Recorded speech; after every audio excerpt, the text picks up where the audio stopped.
Hey everyone, जो आज का टॉपिक ऑफ डिस्कशन है वो है syllabus environment, ecology and biodiversity का। यूपीएससी प्रीलिम्स सिलेबस के अकॉर्डिंग जो टॉपिक्स इसमें कवर होते हैं वो है general issues of environmental ecology, biodiversity and climate change. पर कोई स्पेशल इसमें स्पेशलाइजेशन की रिक्वायरमेंट नहीं होती। और वही अगर यूपीएससी मेन सिलेबस में देखें तो वो है टॉपिक्स हैं conservation, environmental pollution, degradation and environmental impact assessment. हम लोग जो सिलेबस कवर करेंगे इन्वायरमेंट, इकोलॉजी और बायोडाइवर्सिटी का, वो होगा 18 टॉपिक्स में कवर। उसमें जो मेन टॉपिक्स हैं वो है ecology, ecosystem, biodiversity, conservation of biodiversity, wetland, coral reefs, mangroves, sustainable agriculture, environment, environmental pollution, solid waste management, global warming and climate change, environment, climate change mitigation, ozone depletion, desertification, deforestation, environmental impact assessment and alternative energy।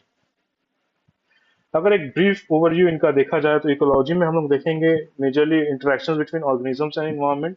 Ecosystem में हम लोग देखेंगे community of living organisms, उसकी surroundings functioning together. Biodiversity में हम लोग देखेंगे variety of life forms. फिर उसका देखेंगे कंजर्वेशन ऑफ बायोडाइवर्सिटी। आगे देखेंगे वेटलैंड्स, कोरल रीफ्स, मैनग्रोव्स। फिर देखेंगे सस्टेनेबल एग्रीकल्चर। फिर देखेंगे इन्वायरमेंट, इन्वायरमेंट में pollution, air water and soil pollution. फिर solid waste management, global warming and climate change mitigation methods like afforestation, renewable energy, eco emission cuts to reduce climate risk। फिर देखेंगे ozone depletion like ozone hole जो है, CFCs, increasing UV radiation exposure, desertification, deforestation देखेंगे। फिर देखेंगे environmental impact assessment, उसका process to evaluation. फिर देखेंगे alternative energy like solar, wind and hydro energy.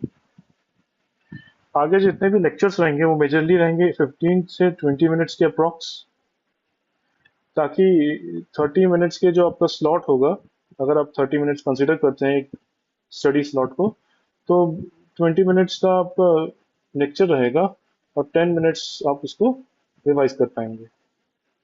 Thank you.